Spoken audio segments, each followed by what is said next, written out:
Assalamualaikum warahmatullahi wabarakatuh. Alhamdulillah, dan kali bersyukur kepada Allah SWT kerana telah memberikan keizinan dan memanjangkan umur kita untuk bertemu dengan Ramadan Al-Mubarak sekali lagi. So alhamdulillah, syukur kepada Ilahi. Dan juga terima kasih kepada penganjur FKP yang insyaAllah akan terus menganjurkan tazkirah Ramadan setiap jam 1 petang hinggalah waktu zuhur insyaAllah. Bermula pada hari ini hingga sekarang tak silap saya ke 27 Ramadan tak silap. Dan kita mengalukan libat sama bukan sahaja daripada staf FKP dan juga turut serta daripada pelajar-pelajar dan orang insyaAllah. So hari ini saya diamanahkan tazkirah yang pertama untuk Ramadan tahun ini. Jadi saya rasa mungkin tazkirah ini adalah tazkirah kata ringan-ringan pembukaan saja.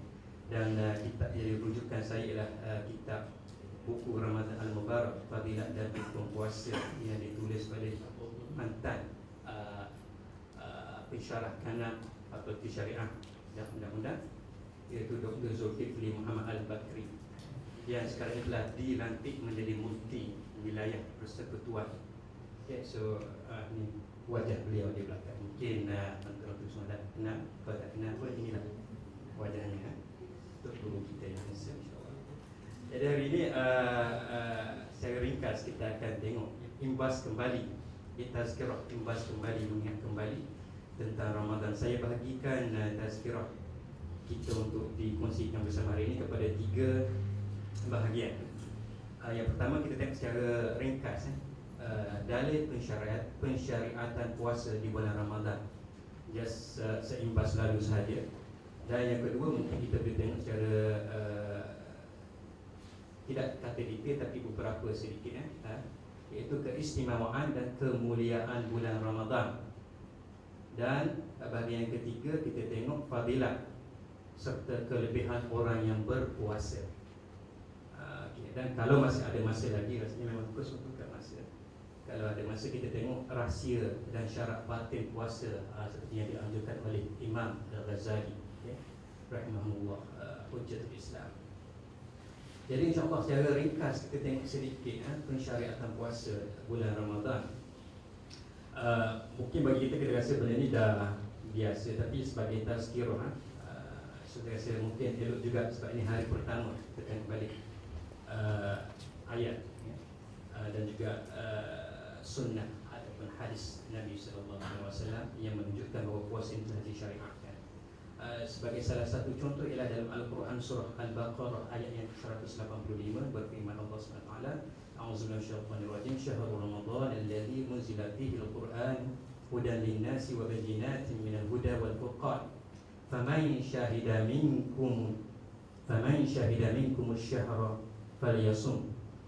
Jadi ayat ini yang terbelakang ini, kebelakang ini menjadi dalil di atas kewajipan berpuasa, iaitu oleh sesiapa di antara kamu yang menyaksikan anak bulan Ramadan atau mengetahuinya, maka hendaklah ia berpuasa di bulan tersebut, itu bulan Ramadan. Jadi ini adalah ayat yang dengan jelas mensyariatkan puasa fardu di bulan Ramadan. Dan ada beberapa hadis, mungkin saya bacakan mafhum dua daripadanya, iaitu Nabi SAW bersabda, Islam dibina atas 5 perkara, iaitu bersaksi bahawa tiada Tuhan yang disembah dengan sebenar-benarnya selain Allah, dan Nabi Muhammad ialah pesuruh Allah, mendirikan solat, menunaikan zakat, mengerjakan ibadah haji dan puasa di bulan Ramadan. Jadi alhamdulillah saya rasa kita semua dah tahu mengenai hadis ini, cuma nak refresh balik.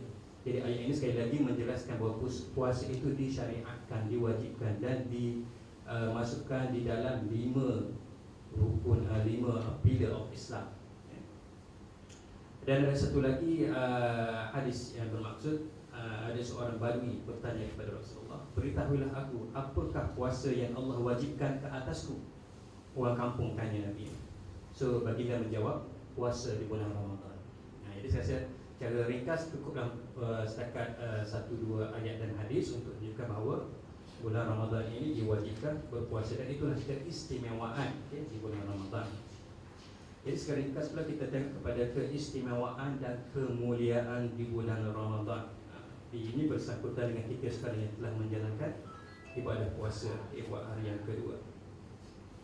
Jadi saya tengok secara ringkas, saya rasa poin-poin ini senang difahami. Contohnya yang pertama, keistimewaan bulan Ramadan. Yang pertama seperti yang kita selalu dengar ialah pintu syurga dibuka dan pintu neraka ditutup dan syaitan dibelenggu. So now we are talking about about the virtues of Ramadan. Yeah? There is the door of paradise is open and the door of hell is locked. Yeah? And the syaitan is punished. Itu hanya berlaku di bulan Ramadan. So ini menunjukkan keistimewaan bulan Ramadan, di mana bila sampai bulan Ramadan semua pintu syurga dibuka dan semua pintu neraka ditutup dan semua syaitan diikat, dibelenggu. Jadi kita mempunyai peluang yang cerah untuk beribadah sebanyak-banyaknya, insya-Allah. Dan ada satu hadis lagi yang very interesting, yang terus menyimpulkan 5 kelebihan di bulan Ramadan. Banyak juga, dan saya hanya baca mafhumnya, iaitu artinya sahaja. Hadis ini daripada Abu Hurairah radhiyallahu anhu bahawa Rasulullah sallallahu alaihi wasallam bersabda, umatku diberi 5 perkara yang belum pernah diberikan kepada umat-umat terdahulu ketika Ramadan. Jadi this is the special gift to us, prophets umat, iaitu Nabi Muhammad sendiri telah mengatakan bahawa 5 perkara ini belum pernah diberikan kepada umat-umat sebelum ini. Apakah 5 kelebihan tersebut di bulan Ramadan? Iaitu bau mulut orang yang berpuasa itu lebih wangi daripada kasturi di sisi Allah. So bau mulut biasanya orang yang berpuasa mungkin dia ada bau sikit, tapi jangan risau, di sisi Allah, di sisi Allah bau itu tersangat wangi, melebihi wangi-wangian kasturi. Yang kedua, para malaikat beristighfar untuk mereka sehingga mereka berbuka. Jadi semenjak sewaktu kita berpuasa sehinggalah ke akhir kita berbuka, so sentiasa di saat tersebut para malaikat sentiasa beristighfar, memohon ampun ke atas kita. Kalau nak dikira dosa kita daripada pagi celik mata sampai tutup mata itu tak boleh dikira lah. Dan malaikat ni dia punya doa ni, kita tahu lah malaikat ni makhluk dia rapat dengan Allah, dan banyaknya malaikat ni yang Allah sahaja yang tahu. Ada ulama mengatakan di sekalian makhluk dunia ini 90%-nya ialah malaikat, sehingga 90% daripada makhluk adalah malaikat, dan 10 lagi dibahagikan dengan jin, 9% dan 1% saja manusia. So banyaknya malaikat. Jadi alhamdulillah kalau kita mendapat istighfar daripada malaikat. Yang ketiga, Allah memperindahkan syurganya setiap hari hanya di bulan Ramadan. So Allah memperindahkan syurganya setiap hari dan berfirman, hampir-hampir hamba-Ku yang soleh akan dicampakkan pelbagai kesukaran dan penderitaan lalu kembali kepadamu. Atau bermaksud mereka sanggup bersusah payah di dunia demi kebahagiaan hidup dunia dan akhirat. So maknanya kita ni bersusah payah menahan nafsu, mata, pendengaran dan sebagainya demi mendapat ganjaran Allah SWT, iaitu syurga. So Allah memperindahkan syurga. Syurga itu pun dah indah, tapi bulan Ramadan lagi diperindahkan kepada orang yang berpuasa, insya-Allah, dan juga orang yang beribadah. Keempat, syaitan dibelenggu. Syaitan dibelenggu, tidak dibiarkan lepas seperti bulan lain selain bulan Ramadan. Yang hanya tinggal kita dan mungkin nafsu kita sahaja. Jadi mungkin insya-Allah di bulan Ramadan ini senang sikit kita nak tarbiyah dan tazkiyah hati kita, insya-Allah, kerana musuh utama iaitu syaitan telah diikat. Dan kelima, mereka mendapat keampunan pada akhir malam. Mereka mendapat keampunan pada akhir malam, iaitu orang yang beramal akan disempurnakan pahala amalan mereka setelah selesai mengerjakannya. Mengenai anugerah kelima ini, ada sahabat yang bertanya kepada baginda, ya Rasulullah, apakah itu berlaku pada malam Lailatul Qadar? Baginda menjawab, bukan, tetapi pelaku kebaikan akan disempurnakan pahalanya seusai menyelesaikan amalnya. Jadi ini merupakan antara 5 keistimewaan bulan Ramadan, the 5 benefits of the month of Ramadan. Bau mulut orang yang berpuasa lebih wangi di sisi Allah, lebih wangi daripada kasturi, dan para malaikat sentiasa beristighfar kepada kita, dan Allah sentiasa memperindahkan syurganya. Syaitan dibelenggu, dan juga mendapat keampunan pada akhir malam, terus selepas puasa terus mendapat keampunan dan insya-Allah terus diberi ganjaran.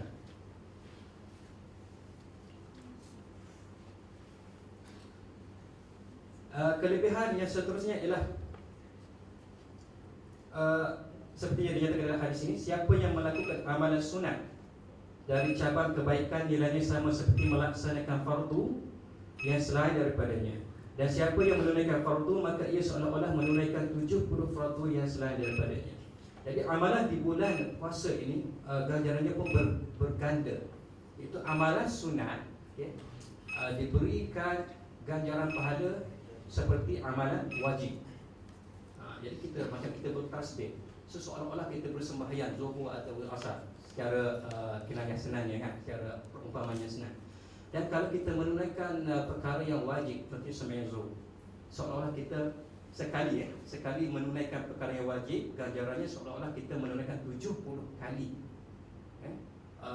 ibadah yang wajib. So dia punya ganjaran itu berganda-ganda.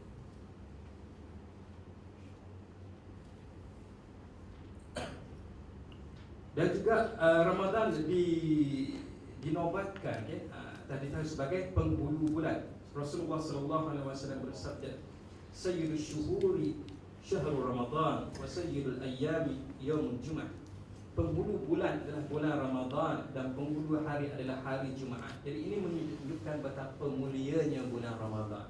Jadi bulan Ramadan yang kita lalui sekarang adalah merupakan penghulu segala bulan. Jadi seharusnya kita memberikan perhatian yang penuh pada bulan tersebut.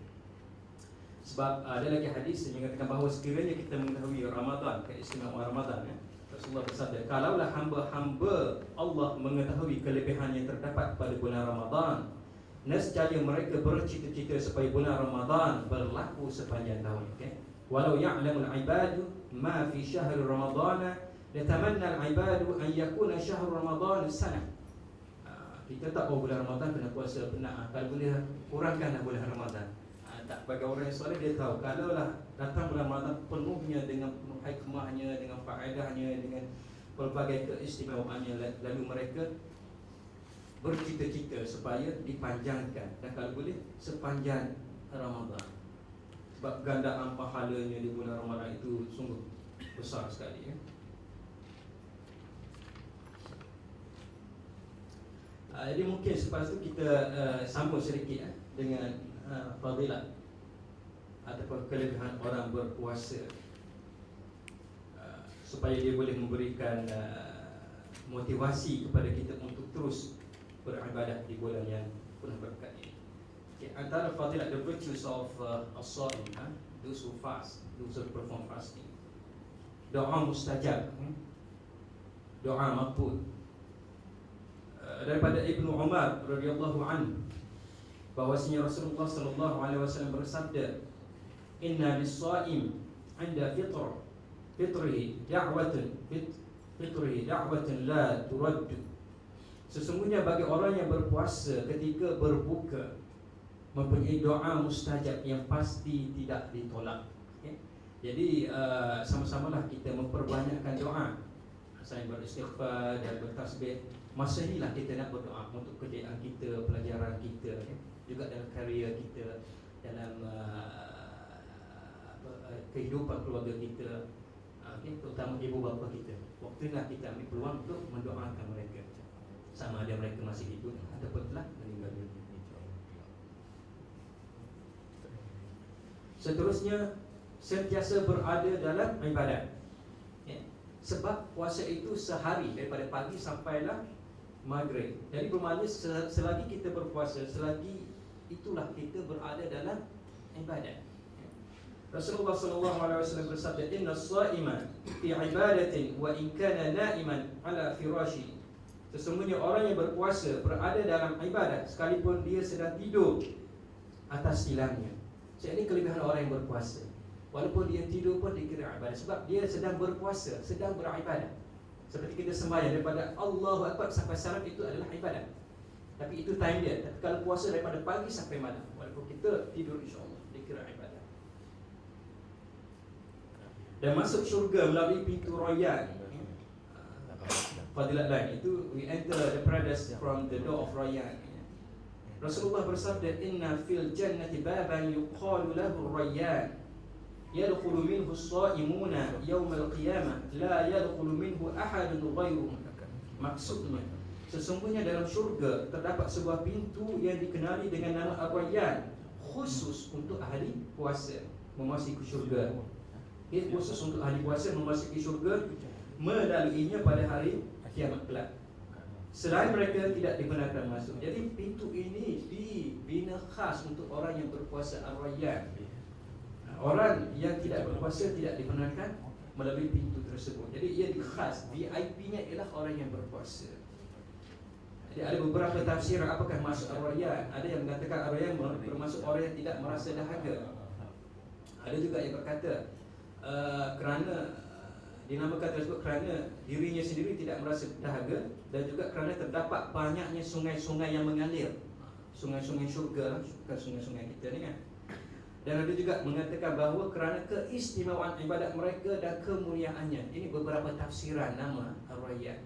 Tapi yang penting ialah kita dikhaskan masuk ke dalam syurga menerusi pintu Ar-Rayyan.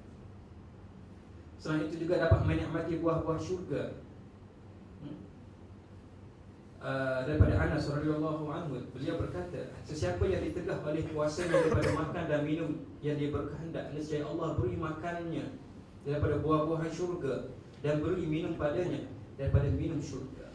Jadi makanan dan minuman yang kita tahan pada hari ini langsung tidak boleh dibandingkan dengan makanan dan buahan dan minuman yang disediakan di hari akhirat. Jadi antara kelebihannya untuk orang yang sanggup berlapar dahaga demi Allah SWT, insya-Allah mereka akan diganjarkan dengan dapat menikmati buah-buah syurga, air-air di syurga yang tak dapat kita bayangkan betapa enaknya. Juga turut mendapat kesihatan, ini antara keistimewaan yang lain, to get health, healthy. Dan ini sebenarnya telah disabdakan oleh Rasulullah sallallahu alaihi wasallam, anna Allah auha ila an-nabiy min bani Israil an akhbir qaumaka annahu laysa 'abdun yasumu yawman ibtigha'a wajhi illa ashahtu jismahu wa 'azamtu ajrahu. Maksudnya bahawa Allah SWT mewahyukan kepada seorang nabi dalam kalangan Bani Israel, saya berfirman, khabarkanlah kepada kaummu bahawa tiada seorang hamba yang berpuasa sehari semata-mata kerana-Ku, itu kerana Allah, kecuali aku sihatkan tubuh badannya dan aku besarkan ganjarannya. Jadi selain mendapat ganjaran pahala, Allah juga telah mengakui bahawa puasa juga membawa kesihatan. Dan sebenarnya mengikut research daripada pakar daripada barat sendiri pun, ramai telah menjumpai dari sudut aspek kesihatan bukti bahawa puasa membawa kesihatan. Malah saya ada dimaklumkan, saya lupa nama dia, doktor atau profesor apa, dia mengatakan dia menurut kajiannya yang terbaik ialah puasa 2 kali seminggu dan sebulan setahun. 2 kali seminggu dan sebulan setahun untuk menjaga kesihatan yang berterusan. Dan ini bertepatan dengan amalan sunnah dan wajib puasa di dalam Islam, iaitu puasa sunat biasanya Nabi buat Isnin Khamis, dan juga puasa wajib sebulan setahun. Sebab enjin kita ni sentiasa berfungsi. Ibarat kata Dr. Zulkifli, dia kata Al-Baqir beritahu, dia pun jaga surah Khamis ni. Dia kata kita ni manusia ni tak macam haiwan-haiwan besar-besar, dia pun dia ada time makan. Kalau dia makan siang, dia berhenti malam untuk proses. Manusia sentiasa makan. Apatah lagi World Cup sekarang kan, pukul 2-3 pagi kat kedai kopi lagi, sambung terus dengan sahur. So tak henti-henti prosesnya. Jadi sebab itu disunatkan puasa mungkin 2 kali ataupun mengikut kemampuan sekali seminggu. Lagi amalan digandakan. Amalan digandakan. Rasulullah sallallahu alaihi wasallam bersabda, "Inna 'amal as-sha'imi mudha'afun." Inna 'amal as-sha'imi mudha'afun. Sesungguhnya amalan orang berpuasa digandakan. Tadi pun kita dah tengok hadis lagi. Kalau satu amalan sunat digandakan, diberi ganjaran seperti amalan wajib. Dan kalau satu amalan wajib diberi ganjaran 70 ganjaran wajib. Okay. Dan ada di sini ada satu kata-kata daripada kitab tentang gandaan ibadat. Beliau mengatakan satu tasbih pada bulan Ramadan, subhanallah, ya. Kita kata tasbih subhanallah, satu tasbih pada bulan Ramadan lebih baik daripada 1000 tasbih pada bulan yang lain. Adakah kita tasbih sampai 1000? Saya pun tak sampai. So ambillah peluang di bulan Ramadan ini. Kalau boleh cari biji tasbih tu, letak atas meja. Sebab benda tu boleh mengingatkan kita kepada Allah. Apa-apa yang mengingatkan kita kepada Allah, ya. Kadang-kadang tanpa benda tu, mungkin kita tasbih tak perlu benda tu, tapi benda tu sebagai orang kata mengingatkan kita kepada Allah. Tanpa benda tu kan kita lupa, asyik duduk buat kerja kan. Kemudian letak gantung kat monitor, buat tempoh subhanallah, subhanallah. So ingat kan. Sebab saya kadang balik ke Kelantan, dia ada signboard subhanallah, baru ingat subhanallah. Lepas tu dapat alhamdulillah. Benda tu pun membantu kita supaya kita ingat. Di Kedah itu pun ada juga nampak, alhamdulillah. Jadi mungkin ada dua lagi yang saya nak sentuh. Kelebihan yang kedua ialah Allah sahaja yang membalas pahala orang yang berpuasa. Ini janji Allah, ya. Ada hadis marfu'ah yang mengatakan as-siyamu lillah la ya'lamu thawaba 'amalihi illa Allah 'azza wa jalla. Puasa itu kerana Allah dan tiada diketahui pahala amalannya kecuali Allah 'azza wa jalla. Jadi macam mana besar nikmatnya kita tahu, kita serahkan kepada Allah. Tapi bila Allah dah janji, ini betapa besarnya ganjaran tersebut. Kalau yang lain Allah telah tentukan, tapi puasa sahaja yang Allah katakan ini untukku dan hanya aku yang akan memberi ganjaran, ya. Sebab ada yang mengatakan bahawa puasa itu sejuzuk daripada sabar, ya. Puasa itu adalah sejuzuk daripada sabar. Dan tentang sabar pula Allah berfirman, innama yuwaffas sabiruna ajruhum bighairi hisab. Sesungguhnya dikurniakan pahala kepada mereka yang bersabar tanpa hisab. So orang yang bersabar dikurniakan pahala tanpa perlu dihisab, tanpa perlu diazab. Dan puasa itu adalah sejuzuk daripada pahala. Dan mungkin kedua terakhir, minta maaf, puasa menuju ke syurga. Rasulullah bersabda, man khatama lahu bisiyami yaumin dakhala al-jannah. Sesiapa yang menghabiskan hidupnya dengan puasa sehari, maka dia akan masuk syurga, ya. So ada kata Al-Munawi, ya, beliau menyatakan bahawa maksudnya ialah siapa yang menghabiskan umurnya dengan puasa sehari, yang mana dia mati dalam keadaan berpuasa atau selepas berbuka. Jadi kalau ada orang mati ketika berpuasa ataupun selepas berbuka, maka dia akan masuk syurga bersama orang-orang yang terdahulu tanpa didahulukan dengan azab, seksaan, ya. Jadi betapa besarnya ibadah puasa sehingga boleh masuk syurga terus tanpa azab, tanpa hisab. Dan mungkin fadilat yang terakhir yang ingin saya bacakan di sini ialah Allah Subhanahu wa taala jarakkan orang yang berpuasa daripada api neraka. Ada yang mengatakan jaraknya adalah 70 tahun perjalanan. Ada yang mengatakan 100 tahun. Dan kedua-duanya ada hadis ataupun ada buktinya, kan? Contohnya daripada Ibnu Majah, kata sabda Rasulullah sallallahu alaihi wasallam, man shama yawman fi sabilillah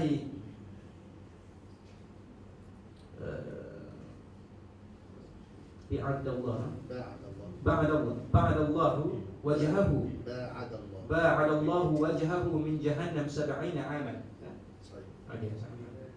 Jadi siapa yang berpuasa sehari dalam jalan Allah, pada jalan Allah, nescaya Allah jarakkannya daripada bahan neraka jahanam 70 tahun. 70 tahun itu terlalu jauh. Dan daripada Uqbah bin Amir katanya, man shama yawman fi sabilillah ba'adallahu minhu jahannam masiratu mi'ata 'ami.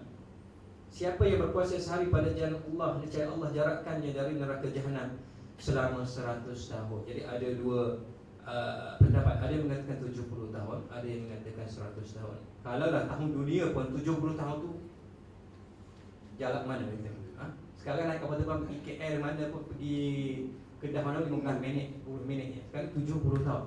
Betapa jauhnya jaraknya, dijauhkan neraka daripada kita.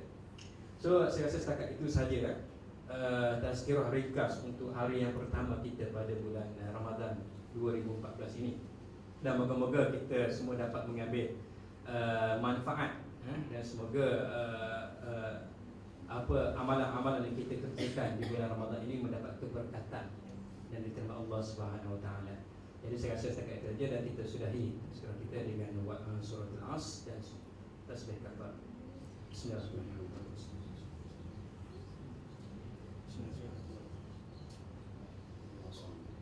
Assalamualaikum.